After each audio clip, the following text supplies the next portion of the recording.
굿모닝, 좋은 아침입니다. 날씨가 많이 쌀쌀해졌습니다. 오늘 하루 건강에 유의하면서 주님이 주신 기쁨과 평안을 누리는 하루 되시기를 소망합니다.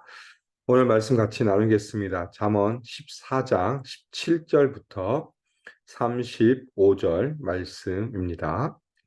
잠언 14장 17절부터 35절 말씀입니다.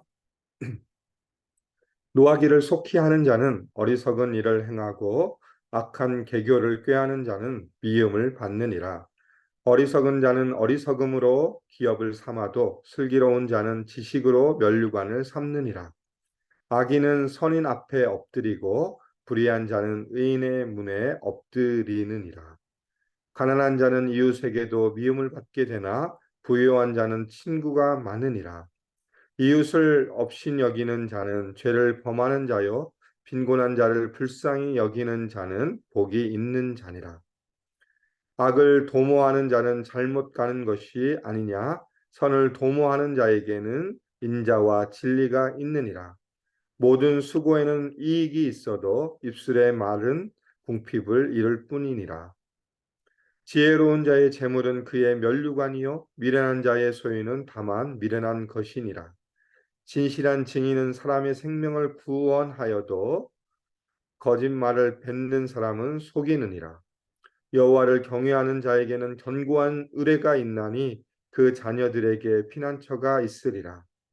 여호와를 경외하는 것은 생명의 샘이니 사망의 그물에서 벗어나게 하느니라.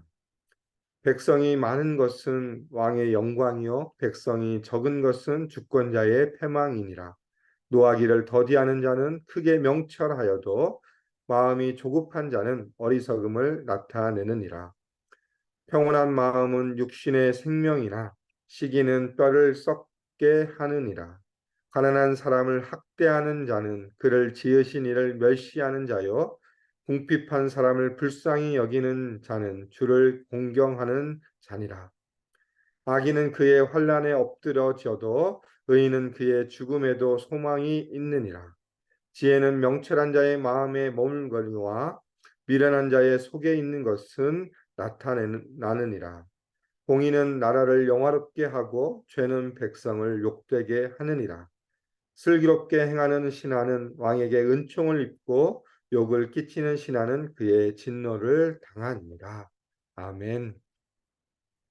우리가 살다 보면 어떤 사람이 지혜로운 사람인가에 대한 이야기를 계속 나눌 때가 있습니다. 특별히 요즘 10월부터 시작해서 잠언을 나누면서 잠언하면 생각나는 것이 지혜이지 않습니까? 그러면서 우리가 하나님을 믿는 사람으로서 어떻게 지혜로운 삶을 살아갈 것인가, 지혜로운 자로 설 것인가에 대한 부분을 계속 다루고 있습니다. 오늘 본문도 마찬가지입니다. 17절부터 시작해서 35절의 말씀을 통해서 오늘 우리가 어떻게 지혜로운 삶을 살 것인지 그것을 같이 살펴보기를 소망합니다. 오늘 본문은 크게 두 부분으로 나눌 수 있습니다. 17절부터 25절을 통해서 우리가 어떤 모습, 정말 지혜가 무엇인가를 다시 한번 깨닫고 그러면서 그 지혜가 누구와 관계에 있는가, 그것은 바로 이웃과의 관계다라는 것을 오늘 17절부터 시작해서 25절을 통해서 말씀해 주시고, 또한 26절부터 시작해서 35절까지는 우리가 이 지혜, 이웃과의 관계를 넘어서 더 깊은 지혜로운 삶을 살기 위해서 무엇과 누구와의 관계가 더 중요한가, 그것은 바로 하나님과의 관계다라는 것을 설명해 주고 있습니다. 첫 부분을 살펴보겠습니다. 17절부터 25절에 보면 여러 가지 이야기들이 나옵니다. 17절부터 시작해서 노하기를 더 속히 하는 자부터 시작해서 25절에 보면 진실한 증인의 사람은 생명을 구원한다라는 여러 가지 구절이 나오는데, 이 구절들을 한번 질문으로 바꿔서 우리 삶에 좀 비춰봤으면 좋겠다는 생각을 해봤습니다. 17절에 여러 가지가 나오죠. 나는 노하기를 더디하고 있는가? 그러면서 우리가 우리 삶의 모습을 한번 점검해 봤으면 좋겠고, 또한 나는 어리석은 일을 행하고 있지 않은가? 또 나는 악한 계획을 꾀하고 있지 않은가? 또 21절에 보니까 나는 이웃을 업신 여기는가? 또 나는 빈곤한 자를 불쌍히 여기는가? 22절을 보면 나는 선을 도모하고 있는가? 아니면 악을 도모하고 있는가? 24절에 보면 나는 재물을 지혜롭게 사용하고 있는지 아니면 지혜롭지 못하게 사용하고 있는가? 그리고 25절에 나는 진실한 말로 사람의 생명을 구원하고 있는가? 아니면 거짓말하는 자인가?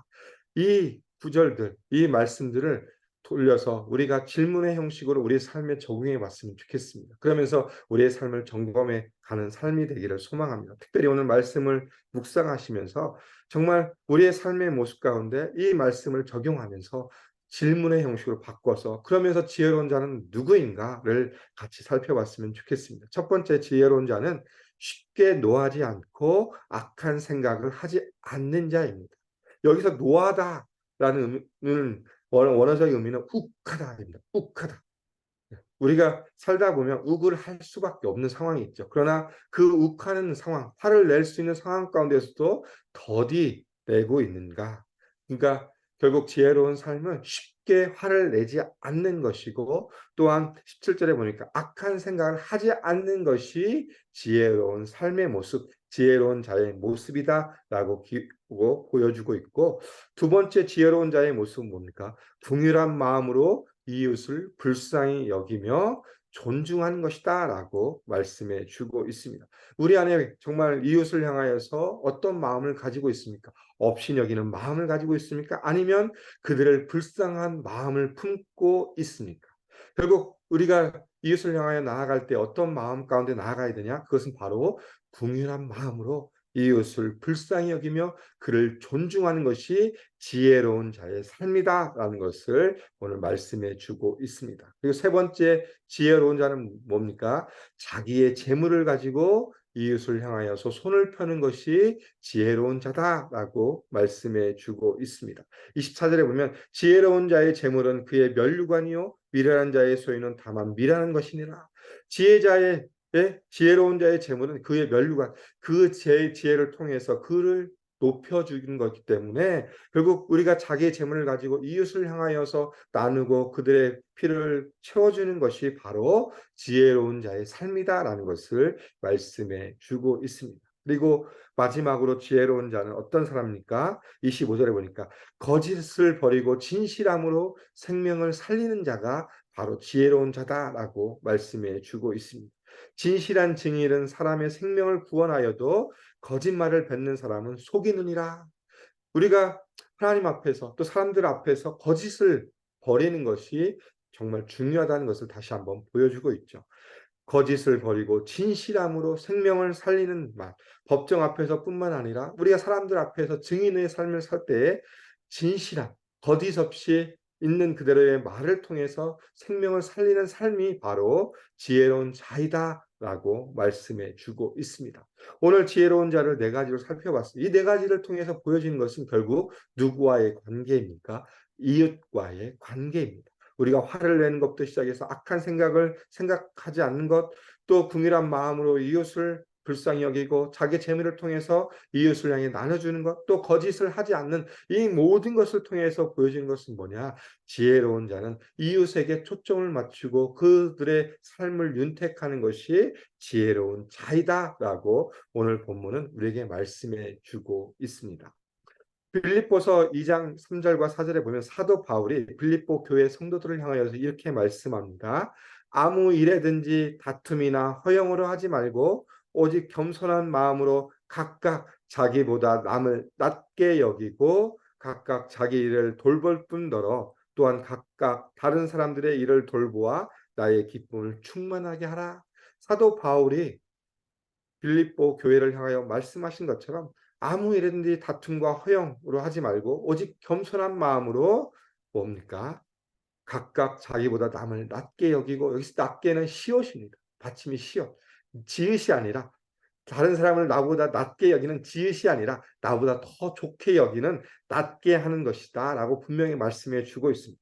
이 말씀처럼 이 지혜로운 자는 우리가 인생을 살아가면서 우리와 이웃과의 더불어 살아가면서 다른 사람들을 나보다 더 낮게 여기고 겸손한 마음으로 그들을 섬기는 삶이다라고 바울이 이야기하는 것처럼 오늘 잠언도 마찬가지입니다. 우리에게 주어진 삶 가운데 우리가 어떻게 이웃과의 살아갈 것인가, 어떻게 그들과 아름다운 관계를 맺어갈 것인가를 분명하게 말씀해 주고 있습니다. 그것은 바로 이웃을 향하여서 우리의 마음을 주고 긍휼한 마음 가운데 그들을 존중하고 오히려 우리가 가지고 있는 재물을 나눠줌으로 또한 그들에게 생명의 말을 통해서 진실함을 통해서 그들의 영혼을 구원하는 것이 바로 우리가 해야 될 것이다라고 분명하게 오늘 잠언은 우리에게 말씀해 주고 있습니다. 두 번째는 26절부터 시작해서 35절까지 지혜로운 자는 어떤 사람인가? 바로 하나님을 경외하는 자가 바로 지혜로운 자다라는 것을 분명하게 우리에게 말씀해 주고 있습니다. 26절과 27절에 보면 여호와를 경외하는 자에게는 견고한 의뢰가 있나니 그 자녀들에게 피난처가 있느니라. 여호와를 경외하는 것은 생명의 샘이니 사망의 그늘에서 벗어나게 하느니라 라고 말씀해 주고 있습니다. 26절에 보면 여호와를 경외하는 자에게 견고한 의뢰가 있다. 견고한 의뢰의 뜻이 무엇입니까? 강한 믿음이 있다라는 것을 이야기해 주고 있습니다. 우리가 하나님을 경외한다는 것, 이 경외하면 두 가지의 의미를 가지고 있습니다. 첫 번째는 하나님을 두려워한다라는 의미를 가지고 있고, 두 번째는 하나님을 존경한다라는 마음을 가지고 있습니다. 존경하는 마음과 두려운 마음을 통해 하나님께 나아가는 것이 바로 경외함인데, 이 경외하는 자에게는 무엇이 있습니까? 하나님을 향한 강한 믿음, 견고한 신뢰가 있을 것이다라고 말씀해 주고 있고, 또한 하나의 더 축복이 있습니다. 그 자녀들에게 피난처가 있다. 우리가 하나님 앞에서 경외한 삶을 살면 그것이 자신으로만 끝나는 것이 아니라 자녀들에게도 하나님께서 그들에게 피난처를 주시고 그들의 삶을 인도해 주실 것이다라고 분명하게 말씀해 주고 있고, 또한 27절에 보면 여호와를 경외하는 것이 생명의 샘이다. 생명의 샘이 무엇을 의미합니까? 장수를 의미합니다. 그러면서 사망의 그물에서 벗어나게 하느니라. 하나님 앞에서 신실하게 하나님을 경외하는 삶은 하나님이 주시는 장수의 복을 누리면서 아름다운 삶을 살아갈 것이다라는 것을 분명하게 말씀해 주고 있습니다. 그러면서 이제 28절부터 시작해서 35절까지 여러 가지 또 이야기를 합니다. 노하기를 더디하는 자, 마음을 조급한 자, 또 평안한 마음이 있는 자, 또 시기하는 자, 가난한 자를 불쌍히 여기는 자, 가난한 자를 학대하는 자, 의인과 악인, 명철한 자와 미련한 자, 공의와 재, 슬기롭게 행하는 자와 욕을 끼치는 자, 여러 가지 상황 가운데서 여러 방향들을 이야기하고 있습니다. 평안한 마음과 시기에 관련돼서는 우리가 많은 예를 들 수 있죠. 특별히 예를 들 수 있는 게 누구입니까? 이스라엘의 초대 왕이었던 사울입니다. 다윗을 너무나도 시기해서 그 삶이 피폐해지는 것처럼 똑같습니다. 우리가 인생을 살아가면서 시기와 질투를 통해서 우리에게는 무엇이 주어집니까? 오히려 뼈를 썩게 하는, 정말 우리의 마음이 상하고 우리의 육신까지도 허물어지는, 망가져 버리는 일이 일어났는데, 이 모든 것, 노하기를 더디하기부터 시작해서 욕을 끼치는 사람의 모든 것 가운데 기본이 무엇인가? 바로 하나님 앞에 신실하게 서 있느냐에 따라서 이것이 나눠질 수 있다는 것을 다시 한번 잠언은 말씀해 주고 있습니다. 그러면서 우리가 해야 될 게 무엇입니까? 바로 하나님을 경외하는 것이 가장 우리 인생에 있어서 최우선의 목표이다라는 것을 다시 한번 보여주고 있습니다. 우리가 이 땅을 살아가면서 우리는 어떤 마음 가운데 살아가고 있습니까? 얼마나 하나님을 경외하고 하나님을 두려워하며 하나님을 존경하고 있고, 하나님과 동행하기 위해서 우리는 얼마만큼 노력하고 있는지 우리의 모습을 돌아봤으면 좋겠습니다. 시편 73편 28절에 시편의 기자가 이렇게 고백합니다. 하나님께 가까이함이 내게 복이다 라고 말씀해 주고 있습니다. 내가 주 여호와를 나의 피난처로 삼아 주의 모든 행적을 전파하리다라며 시편 73편은 결론을 내리면서 이렇게 말씀합니다. 하나님께 가까이함이 내게 복이라. 이 말씀을 오늘 우리 한번 깊이 묵상해 봤으면 좋겠습니다. 이 잠언을 통해서 여호와를 경외함으로 우리가 삶의 모든 삶 가운데 지혜롭게 살아갈 수 있는 것처럼 하나님을 가까이 하는 것이 내게 복이다. 이게 저는 큰 제게 울림으로 다가왔습니다. 특별히 어르신들과 함께 사역하면서 어르신들과 늘 부딪히면서 늘 제가 어르신들께 부탁하는 것이 하나님을 가까이 함이 내게 복이다. 그러면서 매일의 삶 가운데 주님과 동행하는 삶을 삶으로 늘 주님이 주신 기쁨과 평안을 누리는 삶이 되게 해달라고 늘 어르신들 향하여 기도하는데, 이 말이 우리 오늘 하루의 삶의 목표가 되었으면 좋겠습니다. 정말 우리가 우리의 마음을 다시 한번 주님 앞에 내려놓고 나는 얼마만큼 하나님을 가까이 하기 위해서 노력하고 있는지, 이 시편의 기자처럼 하나님께 가까이함이 내게 복이다, 이 말씀을 붙들고 살아가는지 다시 한번 우리의 삶을 점검하면서 오늘 우리가 주어진 삶 가운데 하나님 앞에 나아가는 삶이 되기를 소망합니다.